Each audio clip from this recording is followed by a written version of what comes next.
Hello दोस्तों दोस्तों आपके अपने चैनल क्लासरूम विद आदित्य में आपका एक बार फिर से स्वागत है। दोस्तों ये भारतीय राज्य व्यवस्था का अगला वीडियो है पार्ट 2।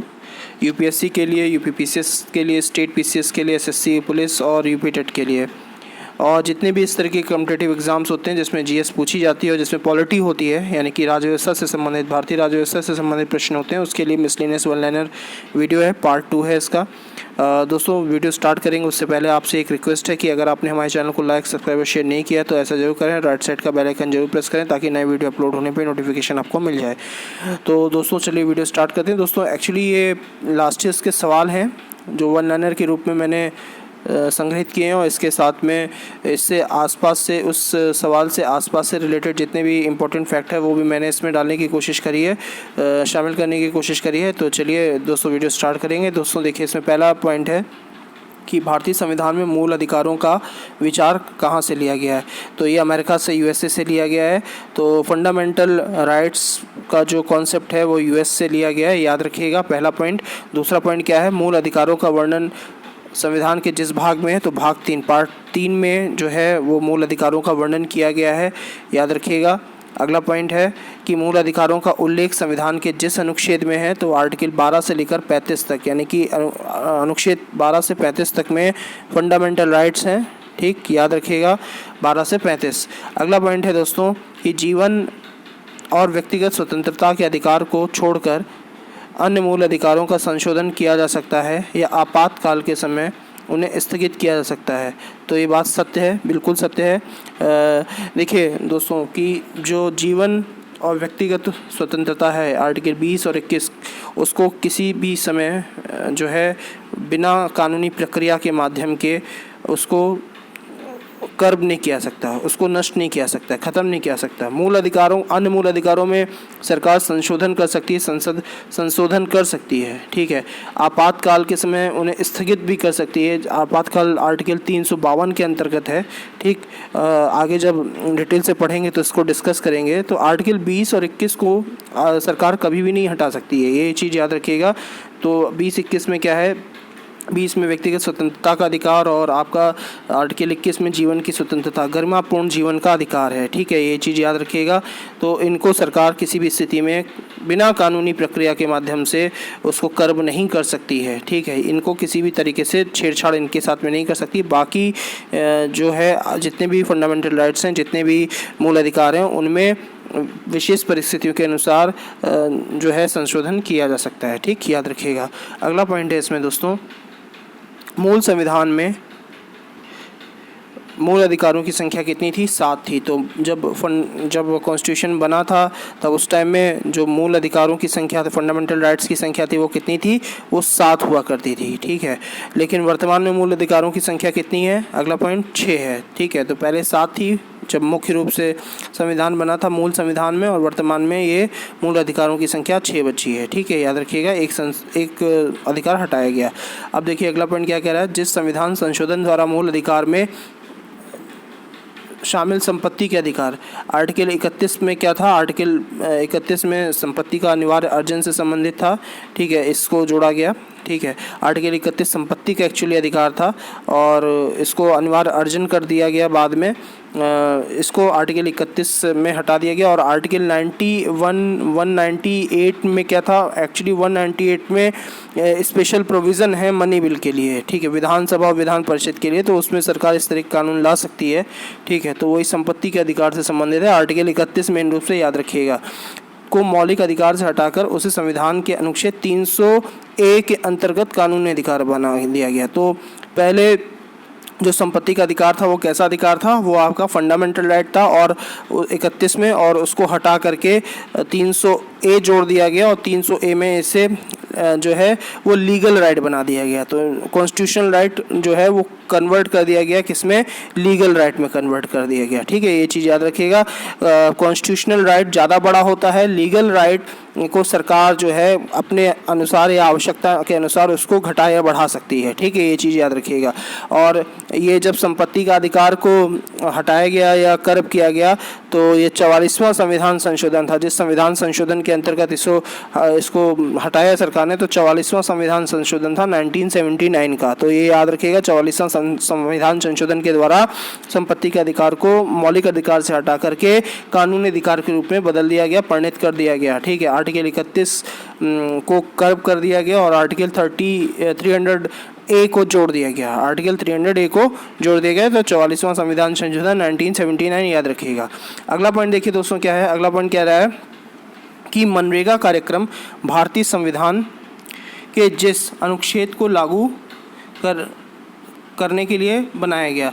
तो जो मनरेगा कार्यक्रम था वो क्यों बनाया गया? तो मनरेगा कार्यक्रम एक्चुअली आर्टिकल 43 क्या है? आर्टिकल 43 कर्मकारों के लिए निर्वाह मजदूरी का प्रावधान है। ठीक है, और ये आर्टिकल 2 सेक्शंस में, सब सेक्शंस में बटा हुआ है। ठीक है, तो इसमें जो 2 सब सेक्शन हैं वो 43A और 43B हैं। तो 43A क्या कहता है? उद्योगों के प्रबंधन में कर्मकारों का भाग लेना, और 43B क्या कहता है? सहकारी समितियों का उन्नयन। ठीक, तो इसको हम डिटेल से बाद में जानेंगे, लेकिन मनरेगा कार्यक्रम का जो कॉन्सेप्ट है वो 43A के अंतर्गत जो है वो लागू किया गया है। ठीक है, 43 किस में है? आर्टिकल 43 जो है directive principle for state policy के अंतर्गत आता है। ठीक है, आर्टिकल 36 से लेकर के 51 तक में directive principle for state policy यानी कि राज्य के नीति निर्देशक तत्व हैं जिनसे सरकार शक्ति ग्रहण करके विभिन्न प्रकार के कानूनों का निर्माण कर सकती है। ठीक है, तो इसको डिटेल से पढ़ेंगे बाद में। तो कर्मकारों के लिए निर्वाह मजदूरी का कॉन्सेप्ट जो है वो कहाँ से आया? वो आया आर्टिकल 43 से। ठीक, याद रखिएगा। अगला पॉइंट देखिए दोस्तों क्या है, एक राज्य जिसमें जनता सर्वोच्च होती है, सर्वोच्च शक्ति एक निर्वाचित प्रधान में निहित होती है। एक ऐसी सरकार जो जनता के द्वारा निर्वाचित प्रतिनिधियों की हो, ये लक्षण किसका है? तो ये लक्षण है गणराज्य का, यानी कि रिपब्लिक का। तो भारत का जो स्थिति है वो भारत गणराज्य की स्थिति है, की स्थिति में सबसे ज़्यादा जो अंतिम शक्ति दी गई है, सुप्रीम पावर दी गई है, वो जनता के हाथ में ही दी गई है। जैसे हम लोग जब प्रेम्बल पढ़ते हैं यानी कि प्रस्तावना पढ़ते हैं, हम भारत के लोग, तो हम भारत के लोग यानी कि हम भारत की जनता। तो जो अंतिम शक्ति और सर्वोच्च शक्ति है वो जनता के हाथ में संविधान निहित करता है। ठीक, ये याद रखिएगा। तो ये गणराज्य की पहचान होती है। ठीक है, उसमें जो प्रतिनिधि होता है, जो सर्वोच्च अधिकारी होता है, ठीक है, वो चुना हुआ होता है। रिपब्लिक का कॉन्सेप्ट होता है। 2-3 चीज़ें होती हैं, मैं आपको इसको डिटेल में बाद में बताऊंगा। जैसे भारत, जो ब्रिटेन है वो राजतंत्र लोकशाही है। ठीक है, यानी कि क्या कहते हैं, राजा की वहाँ पे सत्ता है और राजा या क्वीन की सत्ता है, और इसके साथ में वहाँ पे लोकतंत्र है। तो राजतंत्र लोकशाही है, लेकिन अपने यहाँ ऐसा नहीं है। अपने यहाँ क्या है, अपने यहाँ राष्ट्रपति का निर्वाचन अप्रत्यक्ष विधि से होता है, इसलिए हम निर्वाचन के माध्यम से राष्ट्रपति को चुना जाता है। इसलिए जो सरकार का जो मुखिया है वो राष्ट्रपति है। ठीक है, राष्ट्रपति के नाम से सारे कार्य विहित होते हैं, सारे कार्य होते हैं। ठीक है, सेनाओं का सर्वोच्च कमांडर भी राष्ट्रपति है। ठीक, लेकिन वो राष्ट्रपति एक विधि प्रक्रिया के अनुसार चुना जाता है, इसलिए हम लोग गणतंत्र हैं। ठीक है, हम लोग जो है वो राजतंत्र नहीं हैं। ठीक, याद रखिएगा। तो ब्रिटेन में और भारत में मूलभूत यही अंतर है। ठीक है, अगला पॉइंट देखिए, इसको डिटेल से और पढ़ेंगे बाद में, फिलहाल इतने ही इसमें जानिए। फिर देखिए अगला पॉइंट क्या है दोस्तों, कि संसद में राजस्व एकत्र करने अथवा अन्य प्रकार से धन से संबद्ध विधेयक को कहते हैं धन विधेयक, यानी कि मनी बिल। ठीक, तो संसद में जितना भी राजस्व एकत्र करने के लिए कानून बनाया जाता है वो किस विधेयक के अंतर्गत प्रस्तुत होता है? वो धन विधेयक के अंतर्गत होता है। अगला पॉइंट देखिए दोस्तों क्या है, अगला कह रहा है कि संविधान के जिस अनुच्छेद में धन विधेयक यानी कि मनी बिल का उल्लेख है वो आर्टिकल 110 है, यानी कि 110 है। ठीक है, 110 के अंतर्गत धन विधेयक है। अगला पॉइंट देखिए दोस्तों क्या कह रहा है, संविधान के अनुच्छेद 110(1) के उपखंड का या ए से 6 या जी से संबंधित विधेयकों को कहा जाता है धन विधेयक।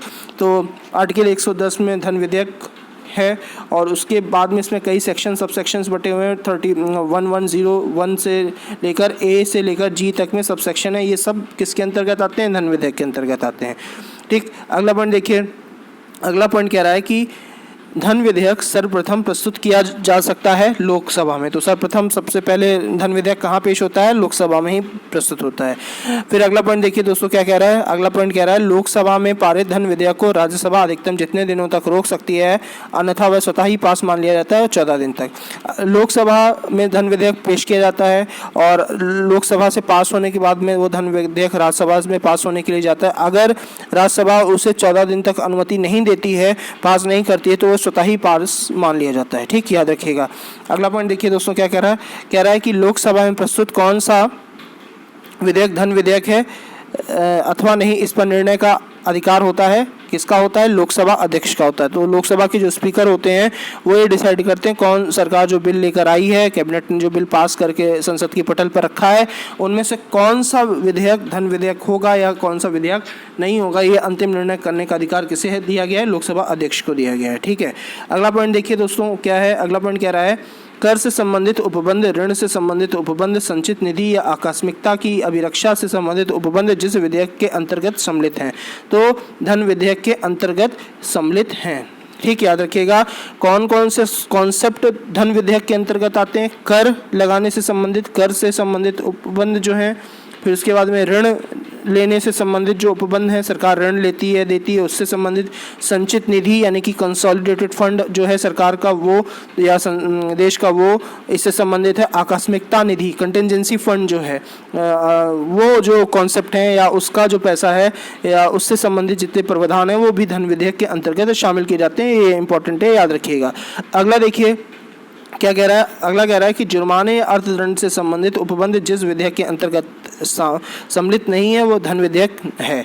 ठीक है, तो देखिए जुर्माना या अर्थदंड लगाया जाता है, उसके जो कॉन्सेप्ट हैं वो सरकार का एक लीगल प्रोसेस होता है, वो कानून बना के प्रावधान किया जाता है, वो आपका धन विधेयक से रिलेटेड नहीं होता है। तो जुर्माना या अर्थदंड धन विधेयक से संबंधित नहीं है, ये याद रखिएगा। अगला पॉइंट देखिए दोस्तों क्या कह रहा है। राष्ट्रपति, लोकसभा, राज्यसभा से मिलकर निर्माण होता है किसका, भारत की संसद का। तो भारत की संसद के मुख्य रूप से 3 भाग हैं। ठीक, 3 भाग कौन कौन से हैं, राष्ट्रपति हैं, लोकसभा और राज्यसभा है। ठीक है, लोकसभा निम्न सदन है, राज्यसभा उच्च सदन है। ठीक है, और जिसे लोकसभा को लोकप्रिय सदन भी कहा जाता है। तो ये राष्ट्रपति, लोकसभा और राज्यसभा मिलकर के क्या बनाते हैं, भारत की संसद बनाते हैं। ठीक है, याद रखिएगा।